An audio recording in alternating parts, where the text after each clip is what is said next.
Oi? Hoje não é boa noite, né? É boa. Aliás, não é boa tarde, é boa noite. Tô esperando o Pedro aqui chegar. Enquanto isso, vou fazer meu. Hoje não vai ser também café, vai ser um cappuccino.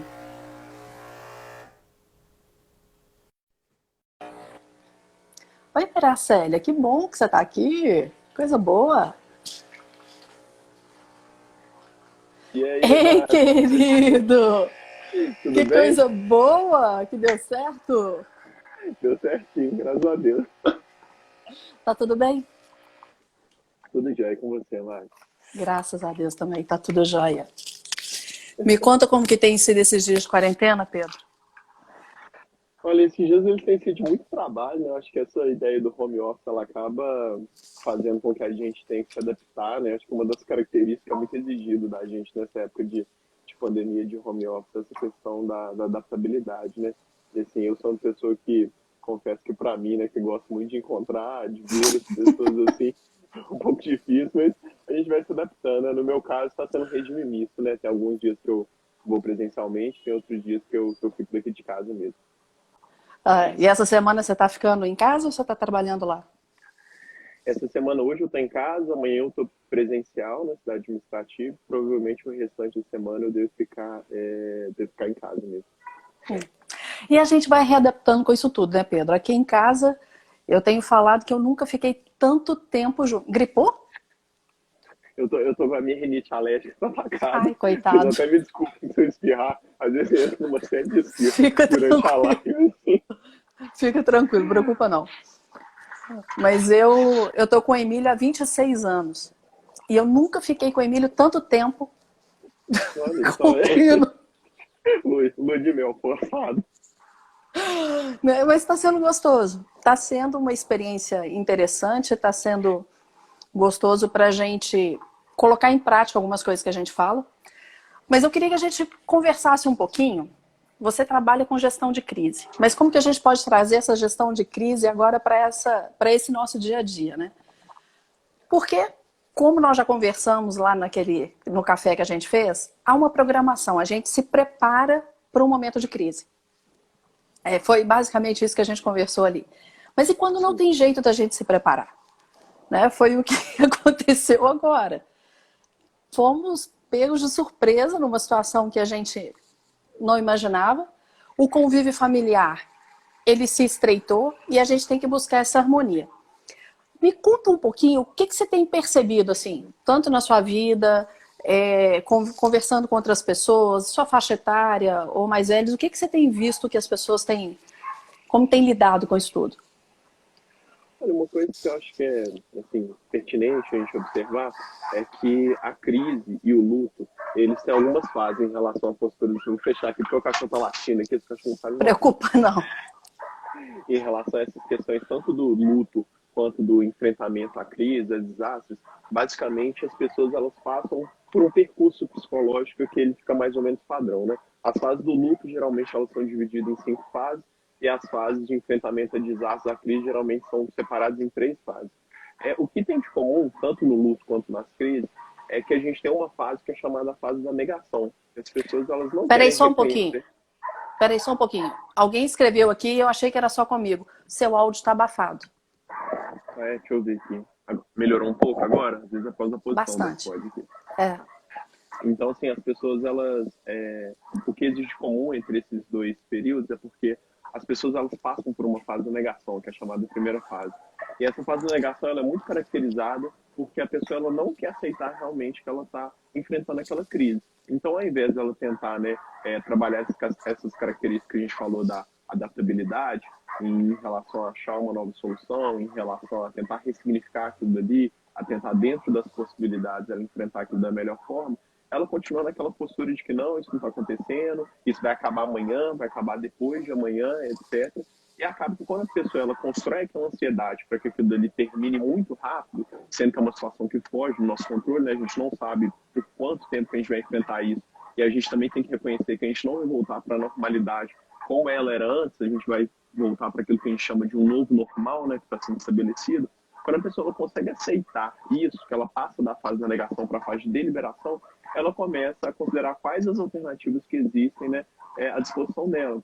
E o grande problema é que muitas pessoas perdem muito tempo nessa fase da negação. Então, da mesma maneira, né, é lógico que eu gosto de me encontrar com os meus colegas de trabalho, com os meus amigos, né, eu prefiro trabalhar presencialmente do que trabalhar à distância, mas a partir do momento que eu me coloco nessa situação, que eu já estou numa crise, né, que muitas vezes eu posso não ter investido em medidas preparatórias para essa crise, né, em relação a, eu tenho um negócio, será que eu tinha um caixa de reserva, alguma coisa nesse sentido? Se eu já não fiz isso, não adianta mais eu ficar me lamentando em relação ao que poderia ser feito, e sim me concentrar, olha, o que eu posso fazer agora, quais são as oportunidades, as alternativas que tem ao meu dispor nesse momento. E aí a pessoa começa a ter mais um foco realmente naquilo que está acontecendo. E isso é importante para a gente viver uma crise, né? A gente realmente ter esse conceito de vivenciar um dia de cada vez.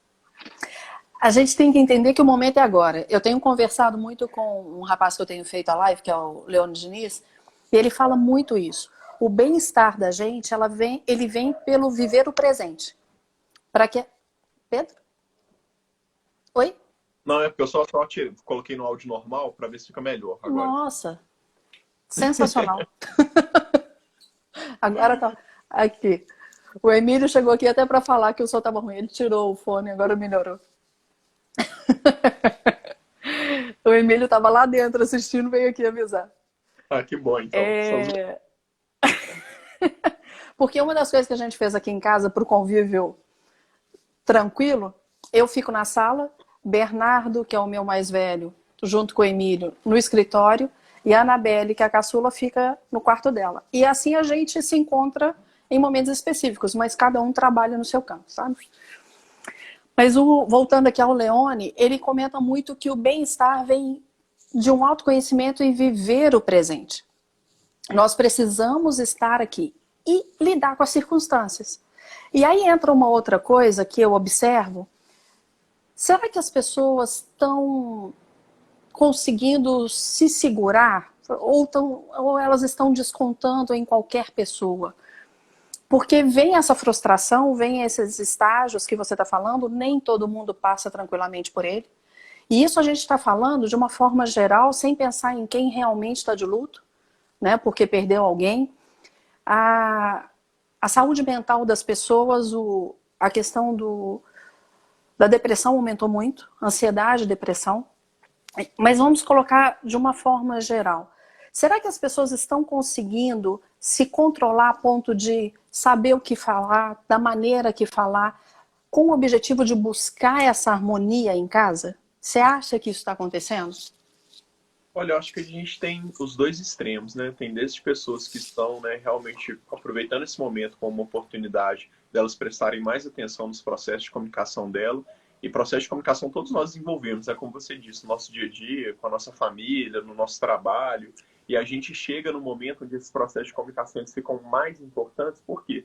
Porque se antes, né, eu encontrava com aquele meu colega de trabalho, por exemplo, presencialmente, e às vezes eu não tinha uma comunicação tão eficaz, isso acabava sendo contornado, né, pela questão da presença física, conseguir contornar isso de outras formas. Agora a gente tem esses processos mais fragilizados, né, então os pontos de contato eles são menores e, consequentemente, isso aumenta a importância de eu prestar atenção naquilo que eu falo, né? Lembrando, gente, que nesse momento a questão da palavra ela não é só em relação a transmitir informações, porque isso está acontecendo muito, mas também a gente estabelecer ambientes que sejam mais saudáveis.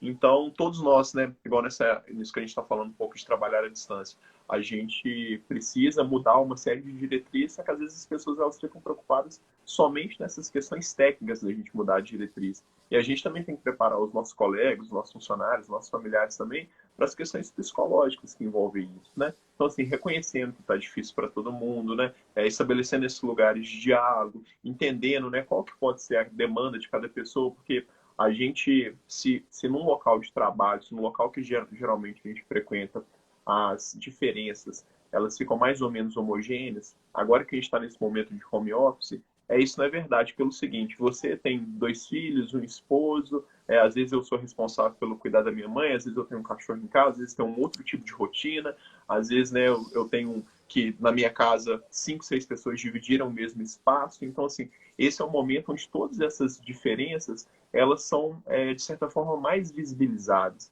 Então é necessário que a gente trabalhe a compreensão e dentro de trabalhar a compreensão, a gente prestar mais atenção naquilo que a gente fala, né, gente? Palavra tem poder, isso é um clichê muito grande, mas é completamente verdadeiro.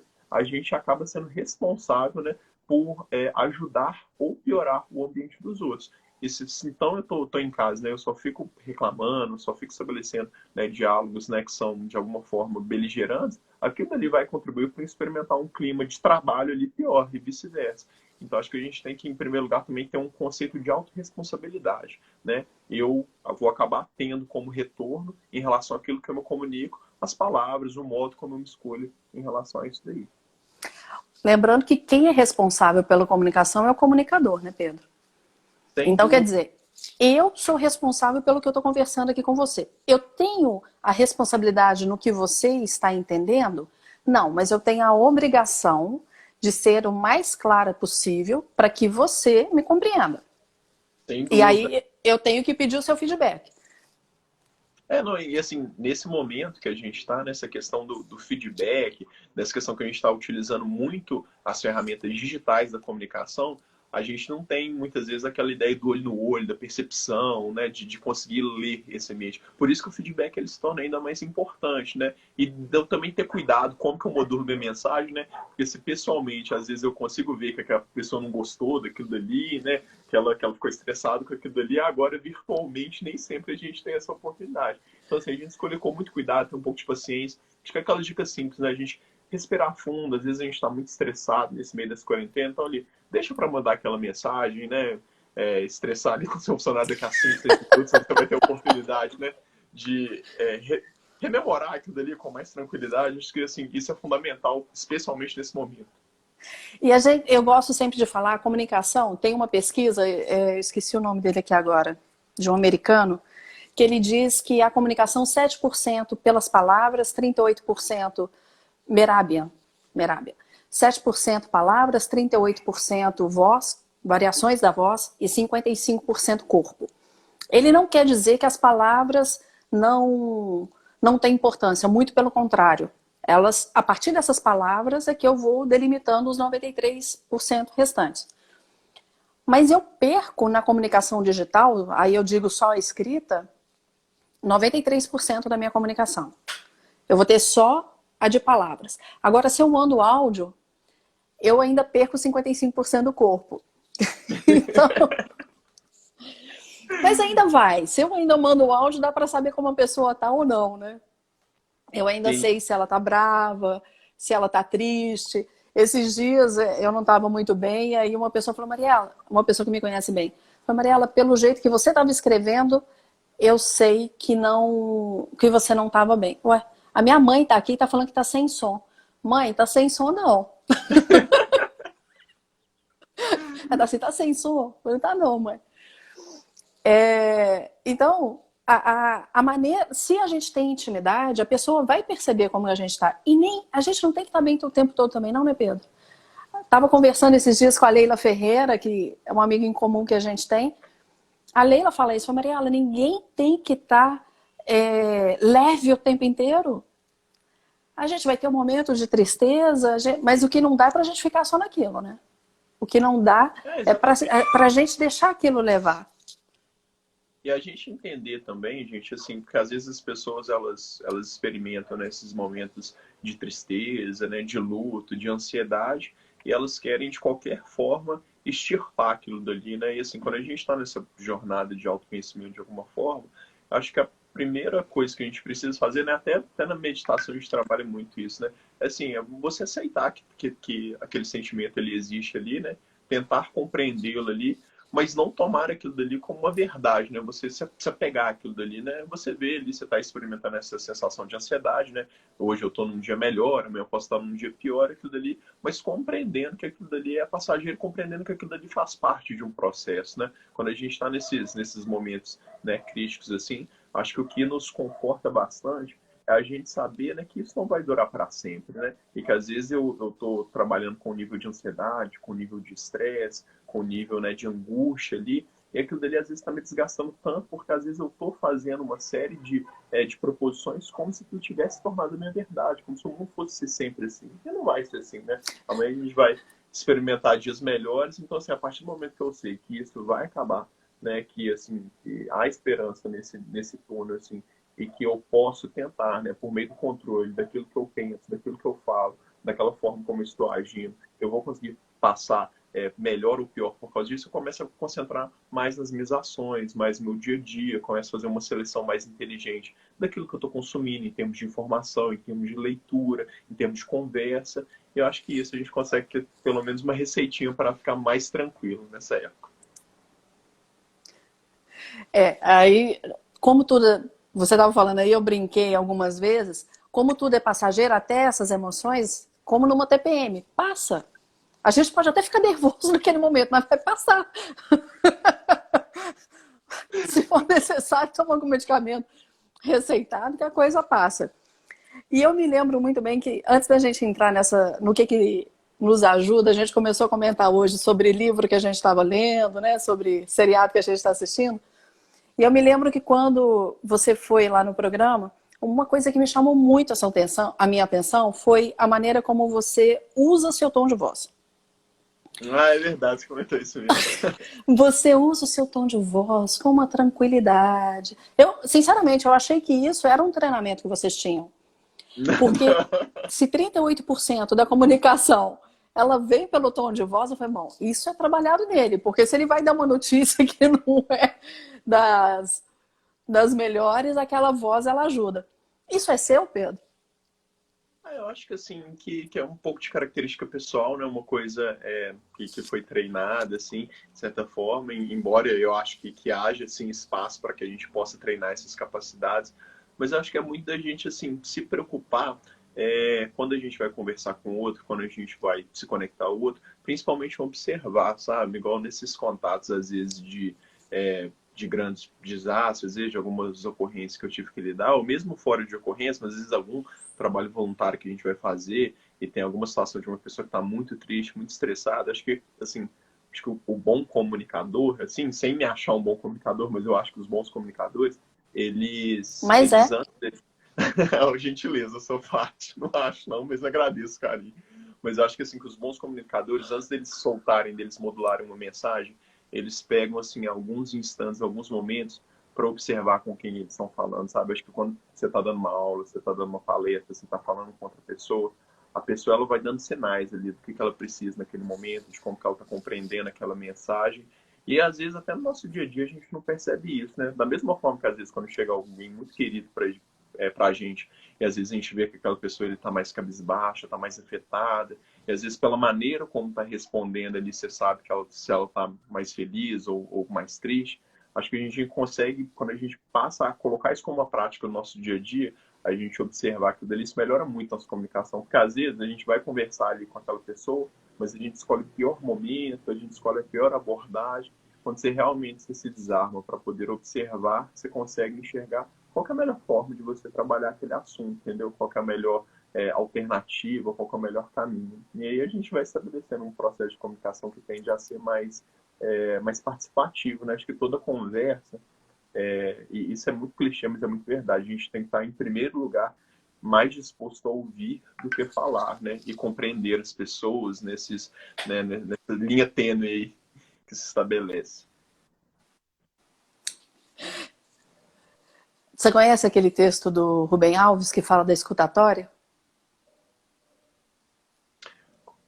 Não sei se é o mesmo texto que eu conheço. Conheço alguns textos da... Opa, tá me ouvindo? Se é o mesmo texto que eu conheço do Rubem Alves. Agora sim. Que é um autor fantástico.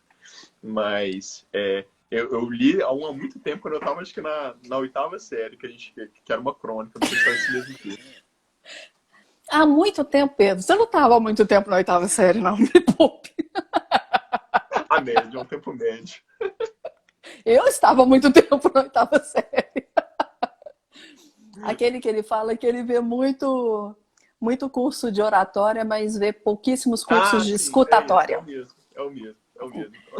E eu brinco quando eu vou falar em treinamento, em palestra, que às vezes a gente tem que escutar a pessoa como um todo, não é só escutar com o ouvido, que é o que você está falando, que é entender a pessoa. Ela dá sinais. E se você para prestar atenção nela, o quanto isso é gratificante.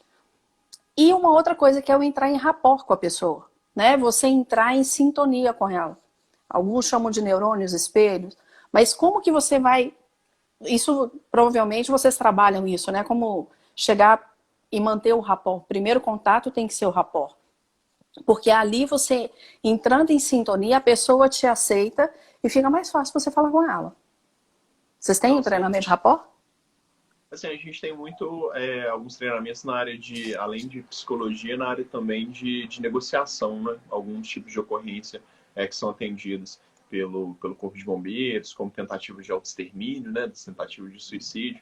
Elas envolvem assim, um processo... Inclusive, isso foi muito reformulado ao longo do tempo, essa ideia de negociação, de você estabelecer esse processo de escutativa, esse processo de rapport, esse processo de sintonia, porque aí, a partir desse momento que a vítima ela se sente protegida, de certa forma, assim, né? Que ela enxerga ali uma pessoa que, de fato, quer ajudar e não só quer fazer um atendimento, ela consegue ali legitimar aquilo que a outra pessoa está falando. E aí a gente tem uma probabilidade de sucesso muito maior nesses casos. E aí entra uma outra coisa que é a empatia. Não tem como a gente medir empatia, tem, Pedro? Assim, eu acho que a empatia é uma palavra que está sendo muito utilizada, né, atualmente. Às vezes, assim, as palavras, e às vezes o pessoal utiliza esse conceito de uma forma um pouco equivocada. Porque empatia é se colocar no lugar do outro, mas não é somente se colocar no lugar do outro. Quando a gente faz um exercício real da empatia, a gente abre mão, por exemplo, dos julgamentos, por exemplo, que é uma coisa que a gente estabelece o tempo todo, é de fato você tentar entender o outro, se colocar no lugar do outro.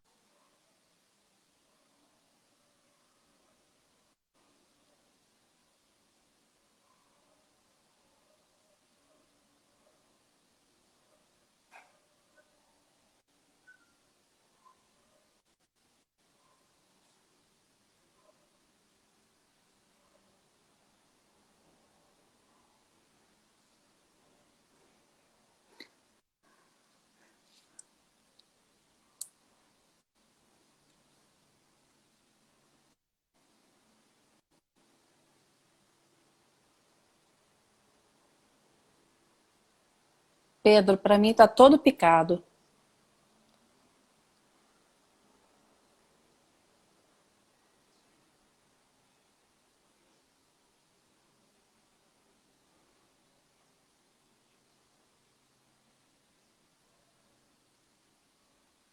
Pedro, para mim sumiu você. Você tá me vendo? Tá me ouvindo? Peraí. Você tá sumindo. Você tá assim. Imagina que você é um monte de pixel e a sua voz tá igual robô. Entendi. Deixa eu ver, mudar aqui a posição aqui para ver se o roteador pega melhor aqui. Oi? Melhorou agora? Bom, te ouvindo, eu tô te ouvindo, mas te vendo ainda não. Peraí, eu vou dar um reset aqui na conexão só para ver se melhora um pouquinho aqui. Peraí. Tá.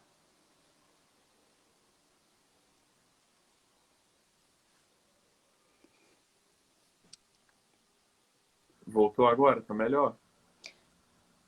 Tá, eu ainda não te vejo direito não, mas pelo menos não tá travando. E me pediram para tirar os comentários porque querem ver seu rosto, então eu tirei os comentários. Tá bom. Mas aí eu tava falando sobre essa questão da empatia, né? E aí, Isso. em relação a essa questão da empatia, assim, quando a gente, como eu disse, né, a gente pregar para convertido, gente, é muito fácil. Mas agora a gente tentar, né, assim, mostrar outras perspectivas para aquelas pessoas que de fato elas pensam diferente da gente, que de fato elas têm outros pontos de vista, isso é mais delicado. Para que a gente faça isso, antes da gente tentar forçar o nosso ponto de vista, a gente tem que buscar compreender quais foram os processos, né? Qual que é a história, a trajetória daquela pessoa que a levou a pensar dessa maneira. Por que ela tem esse ponto de vista? Por que ela tem toda essa forma de pensar? Só que às vezes não, às vezes a gente julga aquela pessoa, a gente entende aquilo dali, né, como contrário, às vezes, aos nossos princípios, e simplesmente não se dispõe a esse espaço do diálogo, né? Quando a gente fala daquela ideia, né, grega, né, daquela ideia, né, da polis, realmente, né, o que a gente tem é um lugar de diálogo, onde a gente precisa conversar com o outro. Mas, como eu disse, para que a gente consiga entender os outros, a gente precisa pensar em qual posição que eles estão, por que eles pensam dessa forma, antes meramente de eu tentar forçar ali meu argumento. Porque quando eu tento compreender por quais caminhos que aquela pessoa passou, eu consigo entender as dores, as convicções, os pontos de inflexão daquela pessoa, e isso acho que é uma coisa que a gente está urgentemente precisando exercer no nosso dia a dia. Oh. Porque se eu me coloco no lugar do outro, eu não sou dona da razão. Isso Sim, independe de temperamento. Eu tenho um temperamento forte, mas não quer dizer que eu o tempo inteiro vou me impor. E aí também vem o autocontrole. não, e também, gente, entendendo assim que a gente não precisa, acho que ganhar sempre, né, nas discussões, nos pontos de vista. Acho que a gente tem essa questão da flexibilidade, né? Assim, hoje em dia é muito discutir também essa ideia do conceito de resiliência, da adaptabilidade. Eu acho que existem formas, já que a gente está falando de comunicação, né, existem formas e formas de você expor um ponto de vista, de você, né, tentar apresentar isso de uma outra maneira, em outro momento, né? Mas eu acho que, assim, em primeiro lugar, às vezes a gente fica jogando muita responsabilidade daquilo que, dos pontos de vista diferentes dos nossos para os outros e pensar também como que a gente está compreendendo aquilo dali, né? Ah, se a outra pessoa tem uma opinião diferente da minha, será que por ela ter uma opinião diferente da minha, eu já rechaço aquilo dali e falo que ela que é ignorante ou eu que estou sendo ignorante nesse processo? Será que eu estou disposto a ouvir o que ela está falando, ainda que seja um absurdo? Acho que, assim, escutar também é um exercício de empatia, de solidariedade, né? E às vezes, assim, escutar o que a gente não gosta, o que a gente não quer, o que desagrada a gente, talvez seja um exercício mais nobre que a gente pode fazer de empatia nesse momento. Muitas pessoas, elas são ainda mais teimosas, mais, às vezes, intransigentes nos pontos de vista delas, porque às vezes não tem ninguém para fazer essa figura de ter uma escuta realmente amiga ali, de escutar aquele, às vezes, aquele tanto de... Pode ser uma grande bobagem, um grande impropério, mas, assim, até para que a gente confronte aquilo dali, primeiro a gente precisa ouvir um pouco. Se eu não. É fácil? Claro que não é. Se fosse fácil, todo mundo estava fazendo. Né? Em quantas situações eu já me perdi. Teve uma. Eu fechei os comentários aqui, mas eu li um que estava assim: Pedro, você já ficou nervoso alguma vez? Oh. Ficamos. A gente controla bastante, a gente tá só A gente tá raiva, só na casca. mas aí passa rápido, a gente faz uma oração, toma um banho. Mas aí Uma que coisa que eu tá. faço, uma coisa assim Fala. que eu faço muito é que, assim, a gente precisa ter gatilhos de calma também. Da mesma maneira que tem aquela coisa que, assim, Pô. que te mata de raiva, né? Você tá dirigindo ali, aí tem a fila para fazer a conversão esquerda, tá todo mundo na fila da conversão esquerda e vem um abençoado, né? O cara vem Aí lá vem na fila alguém. direita, quer Nossa, virar isso na me frente de todo mundo. mata. Isso me enlouquece, né? Isso me Mas mata, aí, Pedro. o sangue ferve na hora. Mas, assim, da mesma maneira que a gente tem esse gatilho para ir à raiva, a ir para esse estado de raiva muito rápido, eu acho que a gente também tem que ter alguns gatilhos de voltar para os estados de calma também muito rápido. Então, assim, são algumas dicas super, super simples, gente, mas eu acho que elas valem muito a pena. Chico Xavier tem até uma questão que ele brinca muito, né? Que a pessoa fala assim, nossa, Chico, mas eu tenho muita vontade de responder os outros, de brigar. Aí ele fala assim, toma um copo d'água, meu filho. Mas aí ele diz, mas como assim tomar um copo d'água? Tá? Ele fala assim, não, você coloca água na boca, mas não engole, né? Deixa a água na boca. E aí quando você tiver com muita raiva, né? Você não vai conseguir falar porque você vai estar com água na boca. Então, assim, às vezes, a questão da gente, naquele momento de estresse, respirar fundo, lembrar, né, que a gente, assim, tem muito mais... Que a gente não pode se deixar contaminar, às vezes, por aquela energia ruim do outro, que às vezes aquela outra pessoa que vai te xingar no trânsito ali, ela teve um dia péssimo, e aí você vai xingá-la também, você vai entrar na energia daquela pessoa, e todo seu dia vai se transformar num dia mais irritante por causa de uma outra pessoa que está numa atitude extremamente infeliz. Então, acho que a gente parar, pensar, eu sempre falo assim, antes de brigar, de se discutir com sua mulher, com sua esposa, vai, toma um banho, espairece uns 5 minutos, toma um banho quente, deixa para continuar a conversa no dia seguinte. Acho que tudo isso é válido, assim, porque aí quando a gente consegue voltar para o estado normal da gente, que a nossa frequência vibratória, né, permite a gente enxergar com mais clareza isso tudo, a gente consegue ter também um pouco mais calma, né, na forma como a gente vai colocar essas palavras, como a gente vai enxergar a situação. Então, assim, gatilho de calma para o dia a dia. É uma forma de autocontrole que eu ia te perguntar. A gente não deve resolver nada e nem falar nada quando está feliz demais e nem quando está triste demais ou com raiva. Porque a gente pode arrepender das decisões ou do que a gente fez naquele momento, né? E uma Sempre o coisa, ponto de equilíbrio. e uma coisa assim que é muito importante para a gente pensar é porque, assim, esse é um pensamento que eu tento levar muito para minha vida. você estar certo não te dá o direito de ser cruel com as pessoas. O que acontece muito, assim, às vezes você está estressado ali, vai discutir com alguém ali, e às vezes, de fato, a parte certa naquela discussão ali é você.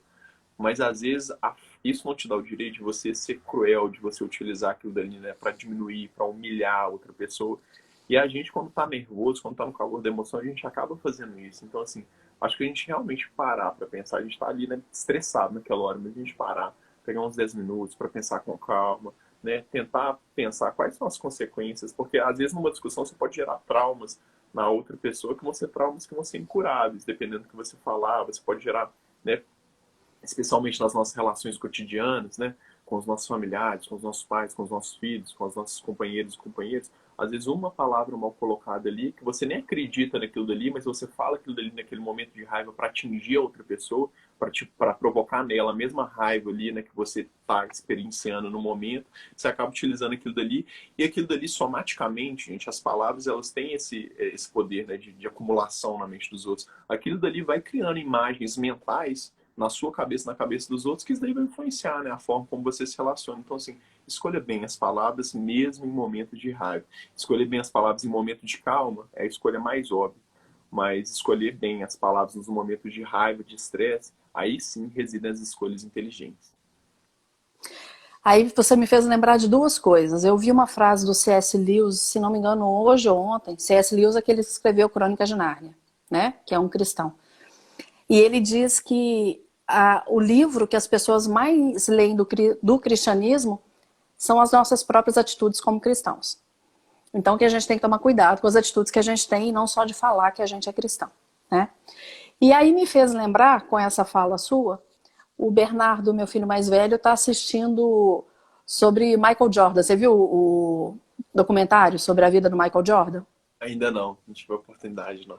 Ele está assistindo e eu vi um pedacinho com ele. E eu achei muito interessante, porque o Jordan, ele é de uma família de 5 ou 7 filhos, uma coisa assim. E o mais velho era o querido do pai. E tem o pai falando que o mais velho, ele era melhor para jogar, ele era melhor para fazer as atividades com o pai. Então, o pai solicitava, por exemplo, alguma ferramenta, pegava. Aí virava pro Jordan e falava assim, me dá a chave de fenda tal. Ele chegava com o alicate. Aí ele virava assim, não, você não serve para isso aqui não, vai lá ficar com sua mãe. E isso transformou nele um desejo muito grande de se superar para agradar o pai. Sim. Mas ele tem plena consciência disso. Então a gente pode escolher também. Eu posso fazer disso algo que me vitimiza, ou eu posso fazer algo que me faça superar, desde que eu supere de verdade. Não que eu venha para tirar forra. Ele fala que teve um momento da vida dele que foi para tirar forra, né? Que era para brigar com o irmão de verdade e tal, mas que depois não. E que ele entendeu como que era e que ele se tornou o que foi no NBA. E assim, eu acho que... Desculpa, tive uma opinião. Não, é o poder da palavra. E eu vou escolher o que essa palavra vai fazer. Eu tenho que escolher o que eu falo, mas eu escolho se eu recebo ou não aquilo, né? É assim, porque isso que você falou, acho que é muito, assim, principalmente para os pais e mães que estão escutando a gente, assim, acho que a ideia da crença limitante, né? A gente tem, assim, o tempo todo a gente é responsável por libertar os nossos filhos de crenças limitantes, ou então impor para eles crenças limitantes, porque às vezes a gente não consegue nem reconhecer o tanto que isso influencia na vida dos outros, mas né, que nem no caso de crianças, de filhos, né, pequenos. Eles ficam ali às vezes o tempo todo, né, vendo o pai ou a mãe falando assim, nossa, mas que trabalho é um saco, nossa, trabalhar é chato, nossa, eu ganho pouco, nossa, que trabalho que me insatisfaz. E aí a criança, aquele jovem ali, ele já cresce com aquela ideia de que trabalho é realmente uma coisa que ela é desagradável, que é um lugar onde as pessoas são infelizes, que é um lugar que não vai me permitir eu experimentar felicidade, experimentar boas sensações, e aquilo ali vira uma verdade muito grande para aquela pessoa. E aí, depois que aquilo ali virou verdade, para você conseguir se libertar daquilo ali, conseguir desconstruir aquilo ali, é muito, muito, muito, muito difícil. Então, assim, a gente observar muito como que a gente está estabelecendo as crenças limitantes dos outros, porque a gente influencia nesse processo, ninguém constrói isso sozinho, e também como que a gente está lidando com as nossas crenças limitantes. Tem uma Eu nem sei, tem um grande amigo meu eu conheci quando eu fui participar de uma conferência lá em Harvard, nos Estados Unidos. O nome dele é Duval. E ele é um cara sensacional, assim, a história dele é muito bacana. Assim, ele foi para os Estados Unidos para trabalhar e naquele típico, né, esquema brasileiro. E aí começou a trabalhar lá e tal, estudar, pegar o dinheiro dele, acabou fazendo um mestrado lá em Harvard, que é a melhor universidade do mundo, e ele contando sobre todo esse processo. E aí, quando eu fui para lá e tive contato com ele e com outros alunos de lá, uma galera muito bacana, eu falei assim, gente, é possível uma pessoa estudar aqui um brasileiro, estudar aqui um brasileiro de classe média, existem oportunidades, existem bolsas, etc. Só que eu, por exemplo, quando eu estava me formando no ensino médio, eu jamais cogitei aquela possibilidade, porque eu sempre pensei o seguinte, falei assim, olha, isso daqui não é para mim, isso daí não é para a gente da minha classe social, isso daí é para um outro patamar, isso daí é para pessoas que têm uma outra potencialidade de dinheiro. Porque aquilo dali era a minha crença limitante. Aí quando eu fui ver aquilo dali, acabei que eu vi que aquilo dali eu tinha criado um monstro. E quantos de nós, a gente não cria monstro em relação a tudo, assim, sabe? É ridículo, sabe? Às vezes, eu tava conversando outro dia com um amigo, só pra fechar essa parte. E aí uma menina muito bonita e tal, tava interessada nele, e ele não acreditava naquilo dali. Eu falei assim, pô, mas você é um cara interessante, bacana, inteligente e tal, não sei o quê. Mas como o cara, ele mesmo criou a crença de, tipo assim, não, essa menina, ela é boa demais pra mim, ela é legal demais pra mim, ela é inteligente, bonita. Muita areia pro meu caminhão.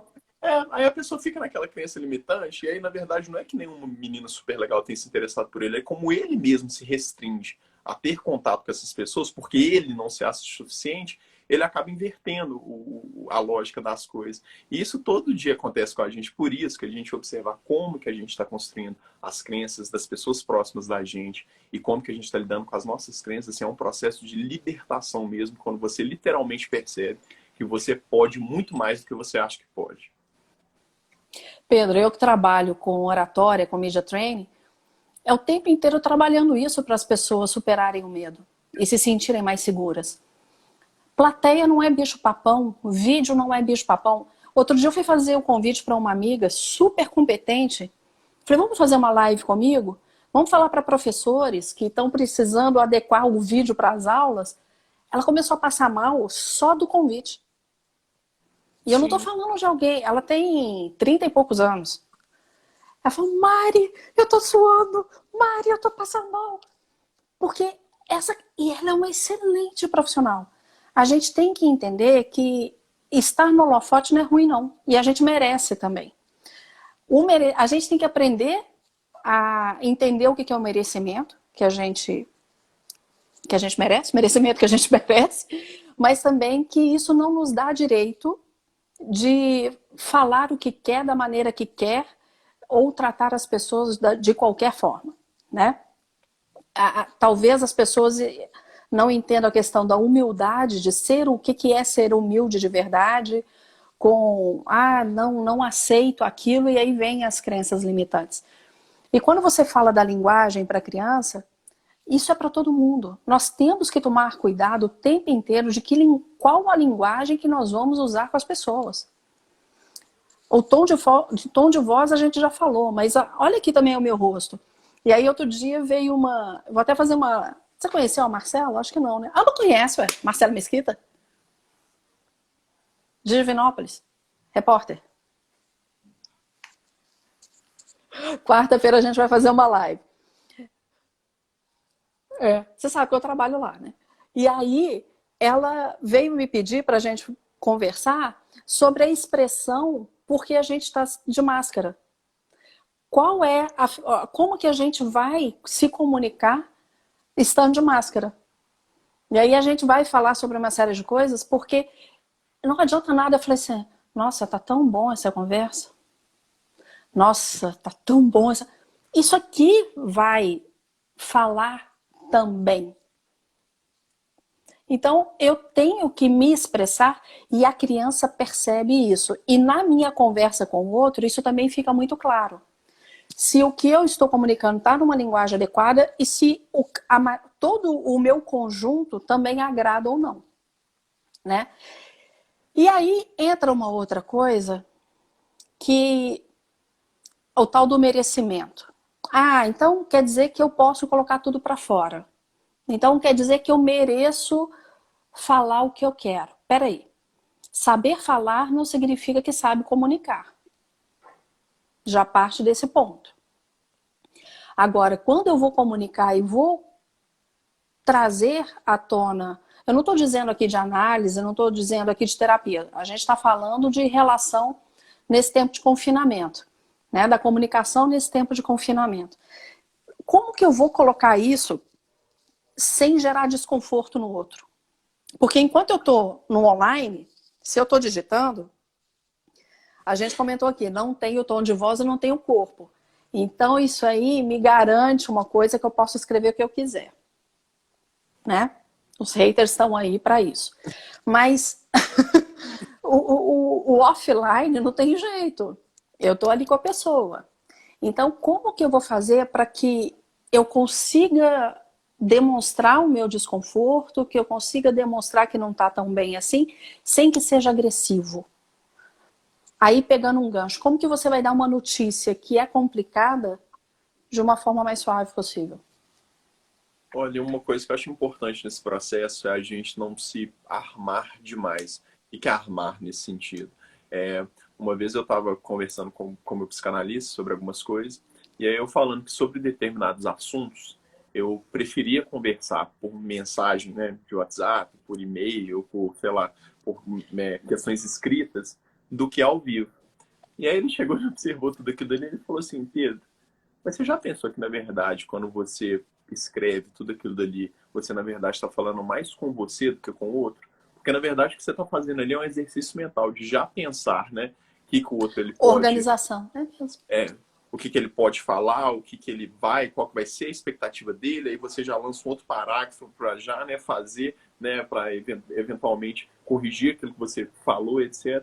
E assim, eu acho que o que é muito importante para a gente, especialmente nessas comunicações de assuntos delicados, é a gente se expor. Acho que nos nossos processos de comunicação, hoje em dia, a gente tem muito medo assim, de se passar por ridículo, de se passar por frágil, de se passar por emotivo. Então, se a gente vai conversar sobre um assunto sério com alguma outra pessoa, especialmente uma pessoa que a gente gosta, que é importante pra gente, acho que a gente tem que se desarmar, se despedir de todos esses preconceitos, porque geralmente as pessoas, quando elas chegam para discutir um assunto sério, você já fez um discurso mental na sua cabeça, já ensaiou todas as pausas daquilo dali, e aí você já se preparou para todas as respostas que eu posso dar. Então você vai discutir com seu marido porque ele deixa a toalha molhada em cima da cama. Aí você já pensa assim, mas se ele responder, se ele falar também que eu tô sendo muito inflexível, que eu tô sendo muito chato, eu vou responder aquilo dali. E aí se ele falar isso, eu vou responder isso. Mas aí se ele jogar aquele outra coisa que eu não faço na minha cara, eu já vou responder com aquilo dali. Então assim, acaba que nesse processo, você não construiu um diálogo. Você construiu uma encenação, de certa forma, né? Você articulou ali todo um plano ali que ele vai, né, se estabelecendo ali independente do que o outro fala. Quando você, a partir do momento que você se coloca ali para conversar com o outro, sabendo que você pode mudar de opinião, sabendo que você pode, né, se emocionar, sabendo que você pode reconhecer que você está errado, quando você vai para aquilo dali sem toda aquela cobrança, acho que aquilo dali flui de uma forma natural, porque a outra pessoa, a maioria das pessoas, elas acabam se armando quando elas, em termos de discurso, quando elas veem que você já está com tudo aquilo dali pronto, que não está sendo uma coisa de duas vias, que você está somente para jogar aquilo dali. Mas quando a outra pessoa vê que você está ponderando aquilo dali, que você está considerando o que ela está falando, ela também se desarma e aí vocês conseguem conversar com mais harmonia. Então, assim, eu acho que o segredo é isso, a gente ter... Tem um livro que eu tô lendo, uma pessoa muito querida me deu, que chama A Coragem de Ser Imperfeito. Fala justamente sobre isso. É isso que você falou? Hoje que você falou no áudio, esse é um dos dois, eu tô lendo dois, eu vou te mostrar outro também. E ele fala um pouco sobre isso, sabe? A gente fica muito pensando que aquilo que a gente falar sobre aquilo dali vai nos colocar numa posição que a gente vai parecer frágil demais, sabe? E o tanto que isso acontece o tempo todo, sabe? Nos nossos relacionamentos, nosso dia a dia, sabe? Às vezes a gente está com vontade de ligar, porque a gente não liga, porque a gente não sabe o que o outro vai pensar. Às vezes a gente está querendo se emocionar naquele momento, mas você não se emociona, porque aquilo dali, do ponto de vista de trabalho, pode passar a impressão que eu sou frágil, etc. Então, assim, gente, acho que a maior libertação da vida é você poder ser quem você é, sabe? E as pessoas hoje, elas querem consumir autenticidade, elas querem perceber que você é verdadeiro, com seus defeitos, com suas qualidades, etc, sabe? Acho que, assim, fica muito claro quando você olha para uma pessoa e você vê que aquilo dali não é a verdade dela, que ela tá vivendo um personagem, sabe? E isso daí, sei lá, Acho que eu, pelo menos, a maioria das pessoas gosta de se relacionar com pessoas que são reais, sabe? Que estressa também, que briga, que chora, que fica feliz, que fica alegre, que fica triste, mas que fala, que se propõe a descobrir o outro, a ser descoberto. A gente está carente de acreditar. Eu quero poder acreditar em você. Da mesma forma que você quer acreditar em mim. Então, a maneira como eu vou conversar com você, ela tem que transmitir isso. Eu tenho que ser de verdade, porque senão, em algum momento, aquilo vai cair. Não tem como ser o tempo todo, né? Então, se a minha comunicação transmitir isso, que eu sou de verdade, que eu estou sendo autêntico, claro, a gente tem, em cada situação social, a gente tem uma forma de se portar. Eu não estou falando com relação a isso, mas em cada uma dessas formas, que eu seja autêntico. Sim, que eu sim. seja de verdade. Porque isso gera empatia nas pessoas. E se não gerar, é porque a pessoa não está querendo quem é de verdade. Então é melhor que fique longe mesmo. Verdade, verdade. Não é? Aí você estava falando de livro, até deixei um aqui, que eu vou começar, A Arte de Lidar com as Pessoas. Você conhece? Legal. Não conheço. Esse também é daquele treinamento que eu te dei, aquele outro livro. Ah, sim, eu tô até com ele aqui perto. Deixa eu ver se ele tá perto. É desse daqui? Esse daqui foi você que me deu, cara. É Bacana. isso mesmo. Tá até aqui na minha cabeça. Então esse aqui, que bom! Eu quero reler esse, porque já tem um tempo que eu li, e vou pegar agora a Arte de Lidar com as Pessoas. Porque a gente tem, a técnica é uma coisa, né, Pedro? A gente falar é uma coisa. O dia a dia, igual você está falando, a gente é de verdade, tem hora que vai estressar, tem hora que vai ficar pé da vida, tem hora que uma palavra vai sair como não deveria, e aí a gente tem que ter humildade para pedir desculpa. Eu não sei como está o nível de pedir desculpa nesse momento de quarentena, mas é uma coisa para se rever. Porque talvez no confinamento algumas pessoas não estejam sendo tão tolerantes. Se justifica a situação, explica, mas não justifica. Né? A melhor defesa não pode ser o ataque. E a gente pensar também assim que não que as pessoas elas devem interpretar isso da maneira errada, mas assim, eu preciso desenvolver as minhas ações sempre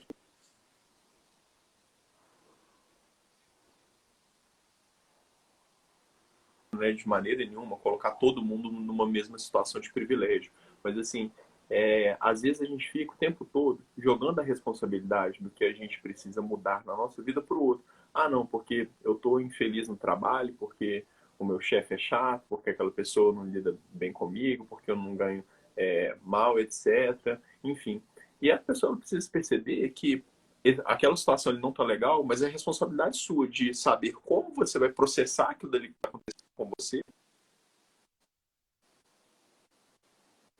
deixar aquilo dali contaminar completamente o seu dia, a sua vida, se você vai utilizar disso como combustível para você empreender uma mudança ou não, entendeu? Não é você ser idealista em relação a tudo, mas assim, é você saber utilizar as experiências, tanto as positivas como as negativas, de uma forma inteligente no seu dia a dia. E não ficar só reclamando, só naquela posição ali, desagradável, que você fica o tempo todo com aquela energia pesada, entendeu? Porque você quer se conectar energia elevada, você quer, né, fazer a sua vida ela ser uma vida de abundância, de coisas boas.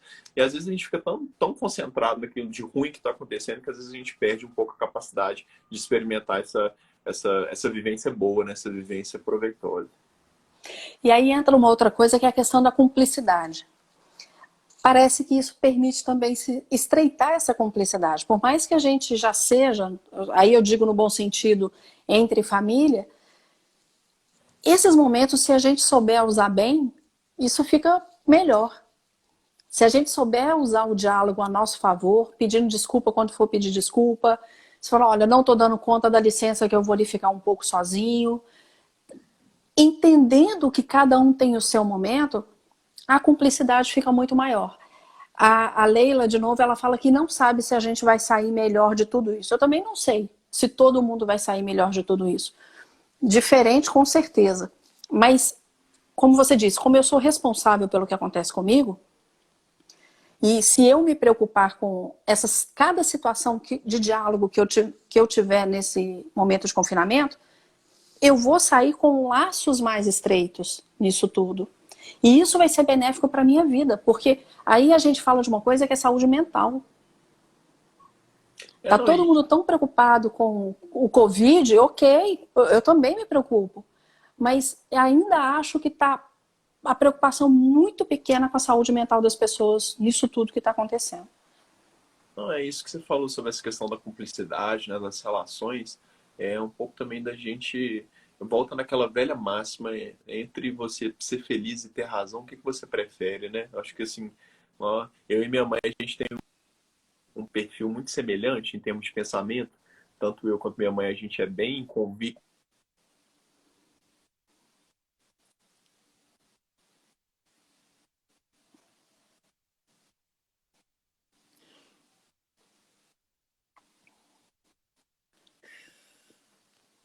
que, que, que fez aquele posicionamento que eu não gostei, enquanto ela não pedir desculpa, eu não vou dar o braço a torcer. E assim, quando você se liberta disso, sabe? Tipo assim, ah, gente, novo dia, vai, fala e tal. Seja você a pessoa a ceder, sabe? Reconheça que você tá errado. Eventualmente você vai fazer isso sem nem estar errado, assim. Mas acho que você, acho que é tão bonito, assim, quando uma pessoa, tipo assim, no meio daquela discussão, em vez dela forçar aquele ponto de vista, ela chega e fala assim, não, realmente, eu me confundi. Acho que não, estava equivocado, não é nesse ponto que você realmente tem razão. Acho que isso é tão nobre, uma grandeza, uma nobreza de alma, que isso daí, como você diz, isso reforça laços de cumplicidade. Porque aí quando a pessoa vê que você é de verdade, quando você não está disposto ali a só vencer uma discussão, mas sim até uma troca, que vai ser proveitosa para os dois lados, eu acho que você tem uma riqueza em termos de verdade nisso tudo, sabe? Acho que principalmente nos relacionamentos amorosos, acho que isso falta tanto, né? Às vezes a gente ter essa questão da cumplicidade. Ah, não, realmente, nesse ponto aqui, eu acho que não foi da melhor forma, acho que você está certo nisso daqui. E aí você abre mão, às vezes, de manter a sua posição. Acho que isso também é outra coisa libertadora também. Não, eu e o Emílio, quantas vezes nesse tempo de confinamento, tem hora que, né? Mas a gente tem que tomar muito cuidado com a maneira como conversa um com o outro. Mas mesmo estressado, passou aquele momento, fica calado, aí começa um a encostar mais no outro, sabe? A abraçar mais. Porque aí a situação vai amenizando. E aí É, a coisa se acalma, né? é aquele negócio, né? Também há várias formas de pedir desculpa, né? Às vezes você tá brigado ali com a pessoa que você ama, às vezes ela não quer pedir desculpa, às vezes ela vem e tal, não sei o quê, pra não falar que pediu desculpa. Ela faz de Encosta a outra forma. É cabeça, importante tá isso, assistindo televisão, é importante tá isso, assistindo essa televisão, compreensão. pega na mão. Tem várias maneiras. E aí, aconteceu uma situação tão engraçada outro dia. Eu tava fazendo uma live com o CJ, sabe o CJ, da 98? Sei sim. Queridíssimo. E aí a gente tava falando sobre bom humor e ficar bem-humorado. E aí nós começamos a falar sobre brincadeiras e boas lembranças que a gente tem buscado trazer nesse tempo de confinamento, sabe, Pedro? E a gente acabou julgando a dedanha durante a live. A live terminou e a gente voltou para terminar a dedanha. E foi muito legal, porque a quantidade de gente que foi comentando a respeito foi muito bacana. Vocês têm esse hábito assim, de sentar e ficar conversando, lembrando das coisas ou jogar alguma coisa? Ah, sim, eu tenho. Eu antes de entrar. Sumiu.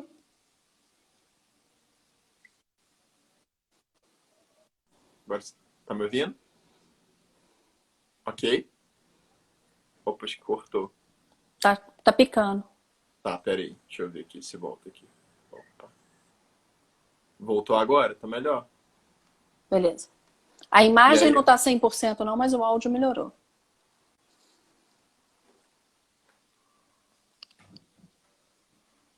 Pedro? Tá, tá.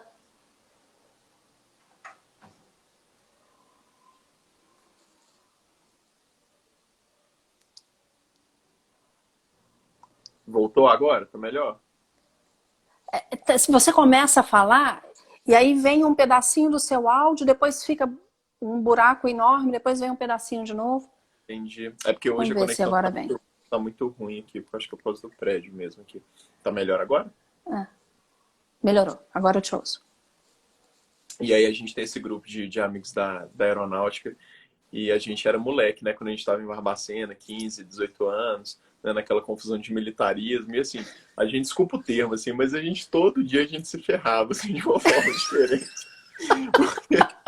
Mas era super divertido, que a gente tinha muita história boa, a gente vivia nos finais de semana lá em internato, né? A gente vivia preso nos finais de semana lá, por todos os motivos possíveis, preso administrativamente, né? Não podia sair. Mas a gente fica lembrando dessas histórias, assim, é muito divertido, são coisas muito boas, assim, acho que a gente saber ter essa nostalgia saudável, assim, isso é muito gostoso, sabe? E pensar, né, o tanto que a gente nessa trajetória da nossa vida a gente constrói em termos de amigos, de experiência, de memória, acho que não tem dinheiro que pague isso, né? Acho que um homem ele é feito das atitudes dele, dos pensamentos dele, também das lembranças, né? Da trajetória que ele faz. E se a gente trouxer à memória o que... Isso até tem um versículo, eu não vou lembrar aqui, que é trazer à memória aquilo que me traz esperança. Então, se eu conseguir trazer à memória, trazer para o diálogo em família aquelas boas histórias que a gente vai lembrando, revendo foto, lembrando boas circunstâncias, porque todos nós vivemos boas circunstâncias. E aí eu me lembro de um vídeo do Mário Sérgio Cortella que ele fala que a felicidade são os pequenos momentos felizes que a gente tem que vão se somando. A gente não vai viver um momento feliz o tempo todo. Né? A gente tem Tem pequenos aquele momentos. verso famoso, né? Felicidade se encontra em horinhas de descuido, né? Isso é muito verdade, né? São nos pequenos detalhes que a gente encontra isso, né? E é bom demais. Agora, faltam 3 minutos para acabar. Antes que me derrubem, eu só quero ver as perguntas que estão aqui. Deus abençoe você, Pedro. Pedro, te admiro muito pela ajuda ao próximo. Aí tem um assim, Pedro, quero te conhecer quando eu crescer.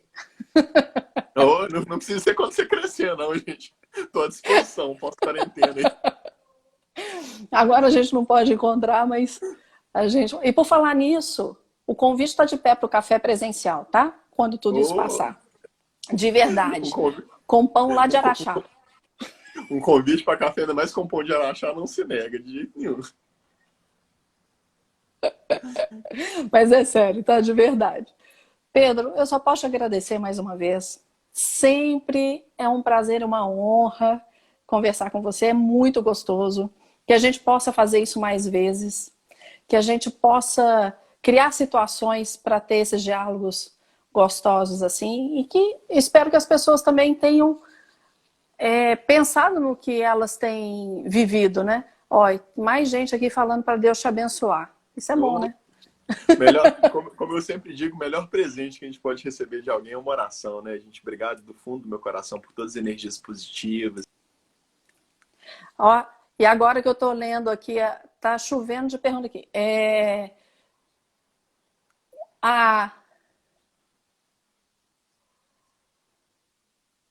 Pedro. Pedro. Tá me ouvindo? Tô te ouvindo. Tem gente aqui falando que você é muito lindo e simpático. Tem gente falando aqui que você é muito lindo e simpático. Tem gente que quer tomar café com você também. Tem um monte de pergunta agora. Eu desativei os comentários, agora o pessoal animou e está escrevendo aqui nas caixinhas de pergunta. Depois eu te mando todas. Combinado. Obrigado, viu, gente, por todo o carinho aí, por toda a energia positiva. Às vezes o pessoal até manda mensagem aqui no direct, assim, às vezes pela correria da vida, às vezes a gente não consegue responder, mas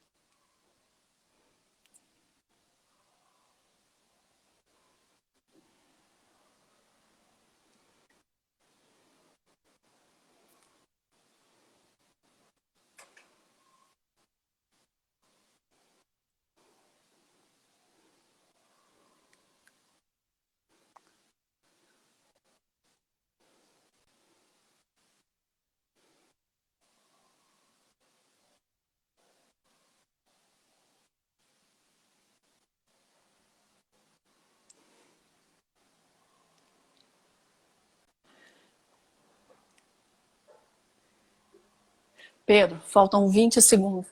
Querido, obrigada de todo o coração que você precisar, você sabe, pode contar comigo. Espero que a gente possa, além, ter o café presencial em breve.